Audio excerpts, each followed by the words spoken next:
Assalamualaikum warahmatullahi wabarakatuh. Salam sehat. Kembali bersama saya Jengning dalam acara podcast Serasi. Sejenak rehat sambil diskusi.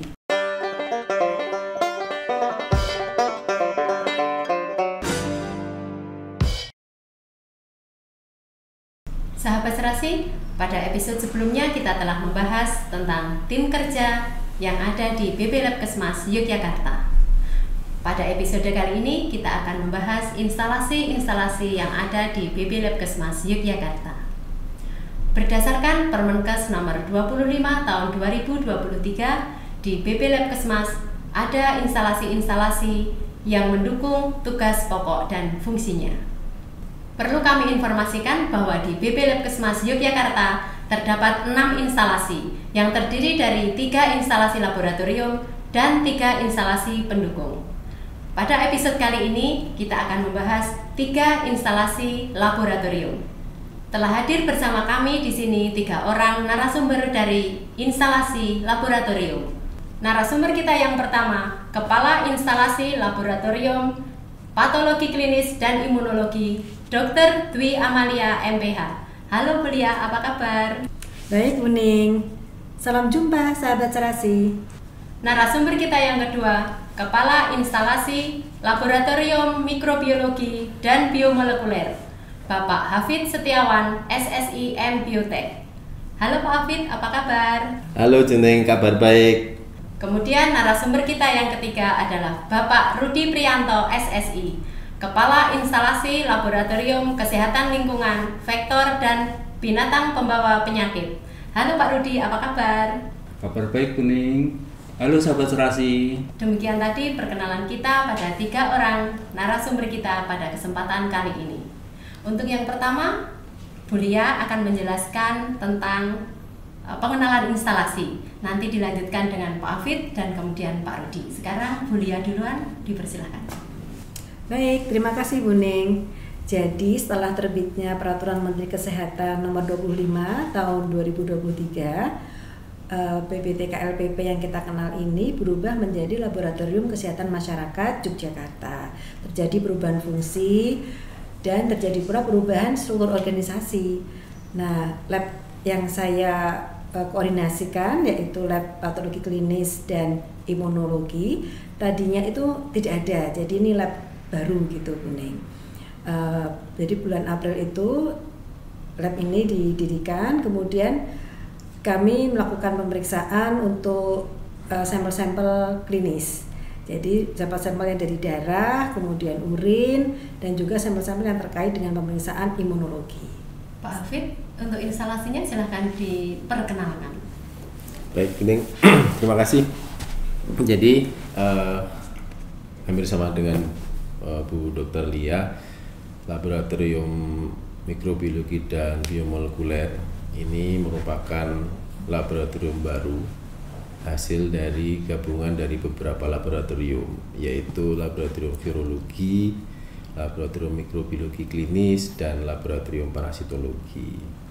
Jadi kami fokus melakukan pengujian ke spesimen dari manusia untuk mendeteksi berbagai macam penyakit, baik dengan metode kultur di mikrobiologi, mikroskopis, juga menggunakan metode biomolekuler tentunya.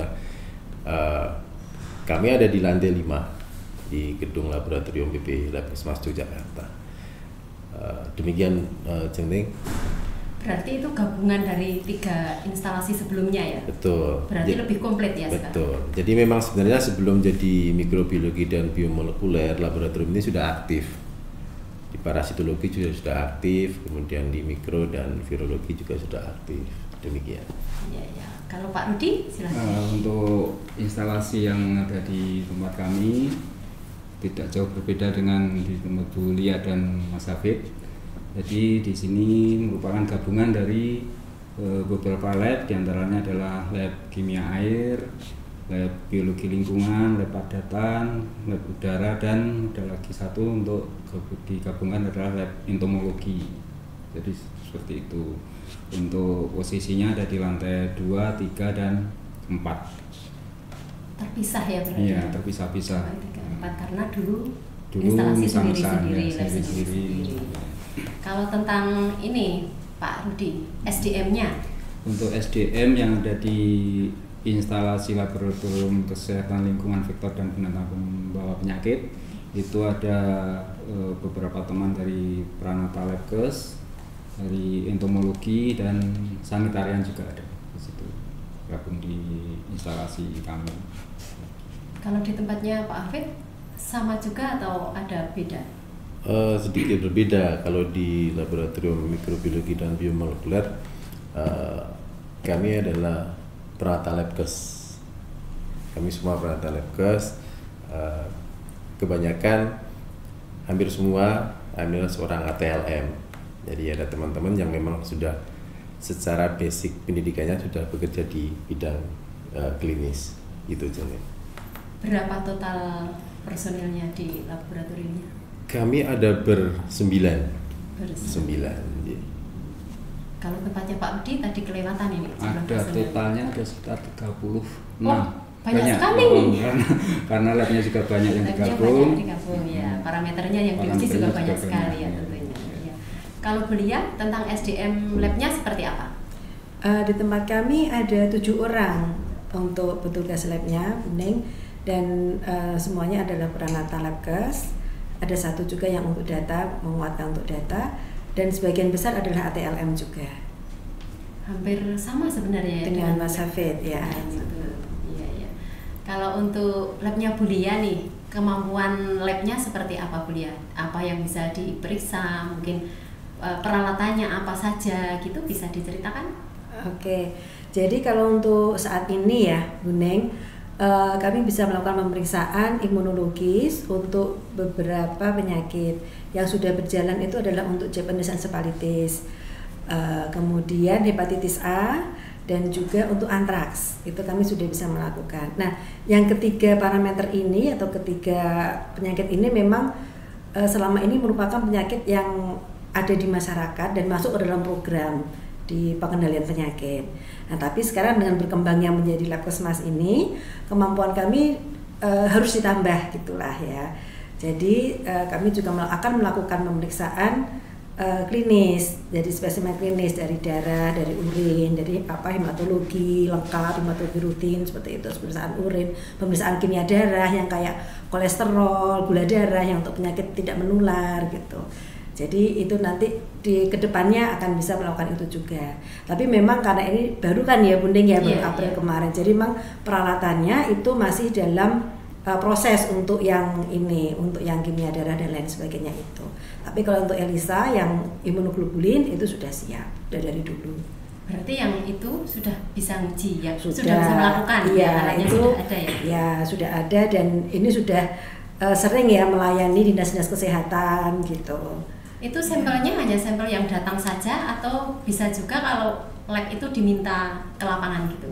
Oh, kalau untuk ini karena dia tadinya ini ya melayani untuk program ya Bu. Jadi dulu kan kita ada di Direktorat Jenderal Pengendalian Penyakit.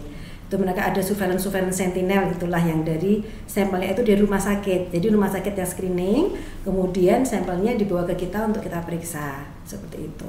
Tapi kita juga melayani kalau ada KLB. Jadi kalau ada KLB, petugas kita datang ke lapangan juga untuk mengambil spesimen di mereka yang berisiko tinggi ya, katakanlah yang terkena dampak KLB itu. Oh ya, berarti bisa menerima langsung. Ya, tapi bisa juga kalau pas waktu-waktu darurat atau tertentu petugas kita yang akan turun ke lapangan. Ya, kalau Pak Hafid gimana nih kemampuan labnya? Laboratorium kami itu berkembang bersama dengan Dr. Lia juga. Awalnya kami melayani program. Jadi parameter-parameter yang kami periksa adalah parameter-parameter pengujian untuk kebutuhan program untuk mengambil kebijakan sebenarnya. Tapi dengan perubahan SOTK ini kami dituntut untuk berkembang. Jadi saat ini kami masih berproses juga. Di samping yang sudah kami bisa melakukan, ini kita kembangkan untuk beberapa parameter uji yang nanti tentunya tidak hanya untuk melayani program, tapi juga akan untuk melayani konsumen secara umum.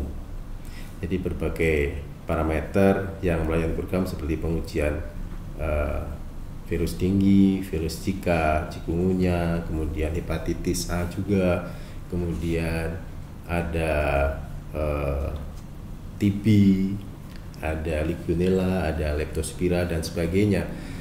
Itu kami sudah bisa saat ini, kami sudah ya intinya kami sudah mampu untuk melakukan. Memang tantangan kami adalah bagaimana kita mengembangkan laboratorium untuk semakin bisa melayani kebutuhan masyarakat. Demikian. Alatnya itu sudah lengkap juga di lab? Untuk alat kami di mikro kami ada Vitek 2,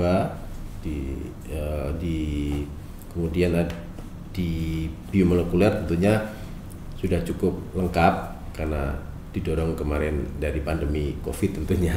Jadi kami ada banyak mesin-mesin PCR. Kemarin jadi primadona ya Pak?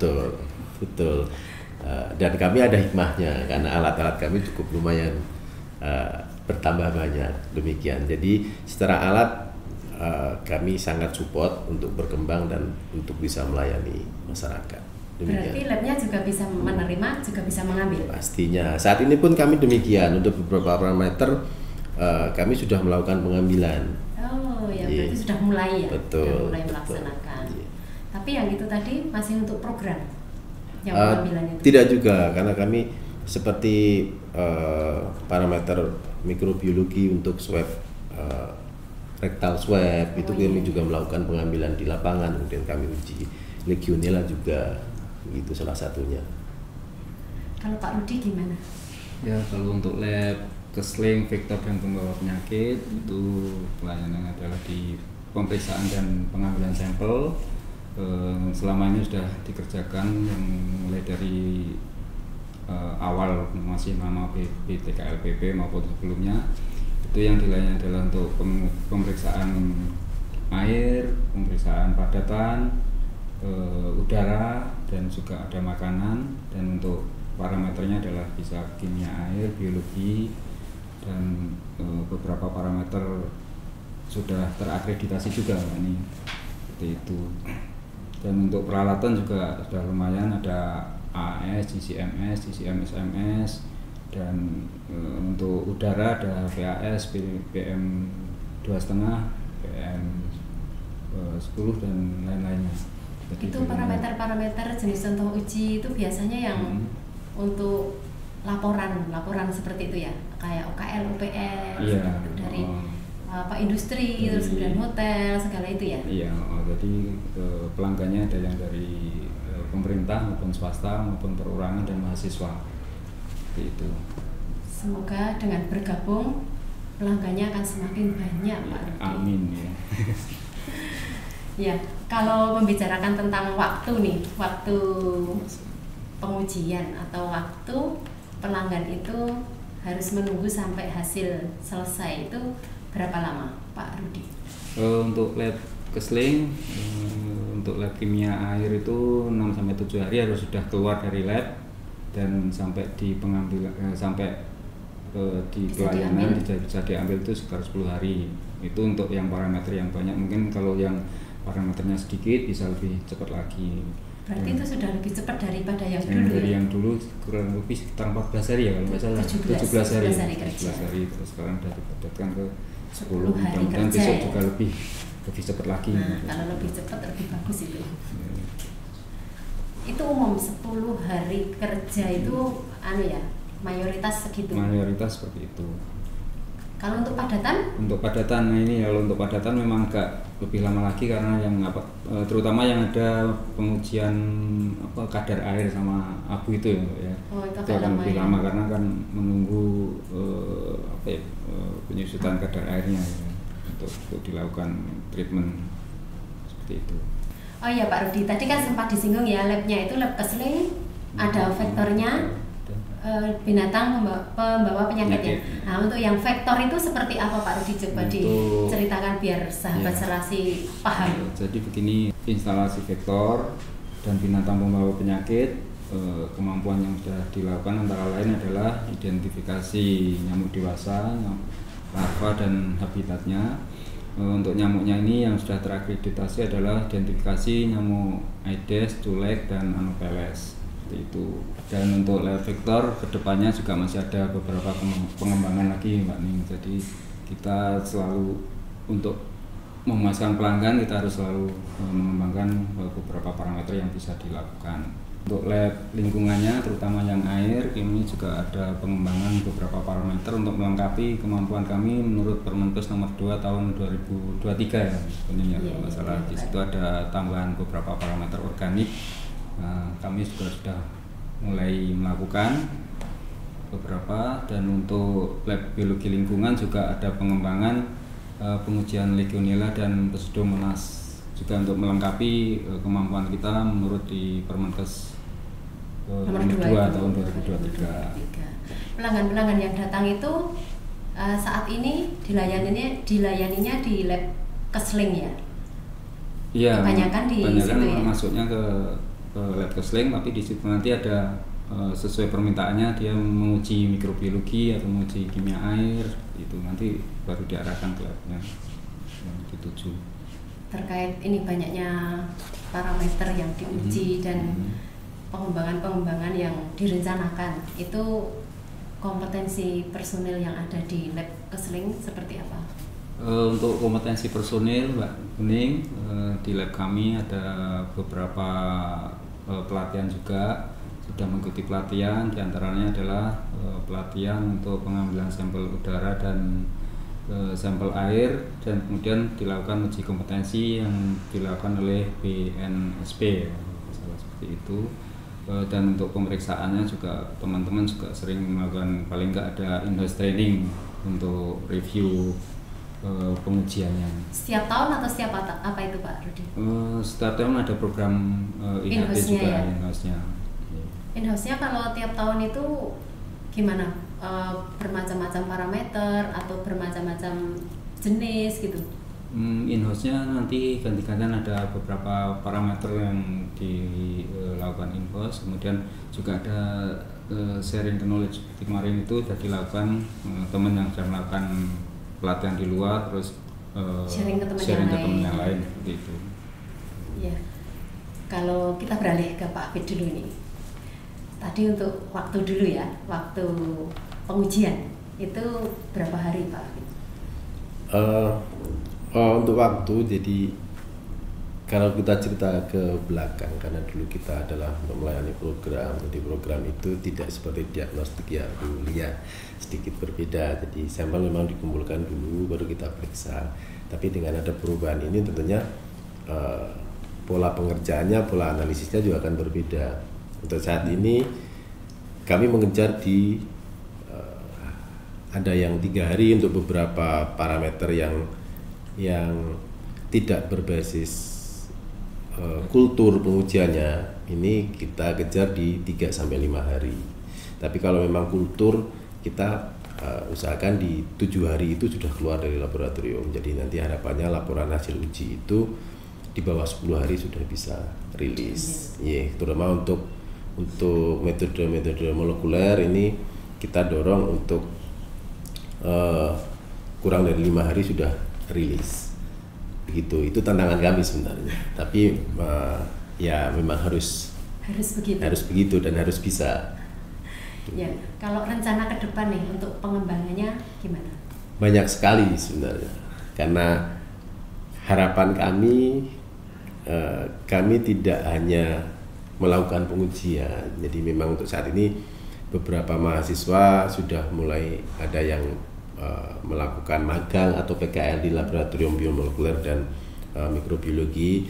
Kemudian beberapa pengembangan parameter juga saat ini sedang berlangsung untuk melakukan optimasi dan verifikasi seperti pengujian difteri, pengujian pertusis, kemudian untuk trial pengujian virus CE dan Hanta yang sempat tertunda kemarin. Saat ini kita sedang melakukan optimasi di laboratorium. Harapannya dengan hasil yang optimasi yang bagus, kita sudah bisa melakukan pengujian secara presisi dan akurat. Kita bisa melakukan pelayanan tentunya. Demikian. Biar semakin mantap ya. Pastinya.